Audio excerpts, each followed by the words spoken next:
Deklarantlarga eng ko'p beriladigan top 5 ta savolga 60 sekundda javob beramiz.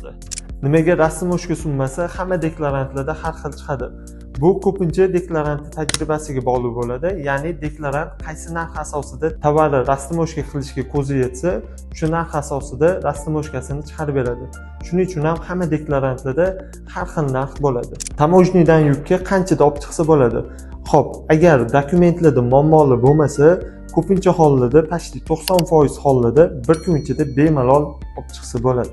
Eng qiziq savollardan bittasi deklarantlar oyiga qancha pul topadi? Bu sohada pul topish uchun kamida 1-1,5 yil tajriba kerak bo'ladi. U yog'iga bo'lsa, eng kamida $400 boshlab 5000, 6000, 7000 dollargacha topsa bo'ladi. Bir oy ichida deklarant bo'la olamanmi? Men aniq bilaman, bir oy ichida deklarant bo'la olmaysizlar. To'g'ri, deklaratsiya to'ldirishni bilarsizlar, lekin qolgan protsesslar tajribaga bog'liq bo'ladi. Aytib o'tganimdek, kamida 1-1,5 yil tajribasiz mukammal deklarant bo'la olmaysizlar. Deklarantlikni qayerda o'rgansak bo'ladi? Yaxshi bitta deklarant topinglar, ularga shogirdlikka tushinglar, bu sohani yaxshilab ulardan o'rganinglar. Maslahatimiz shu.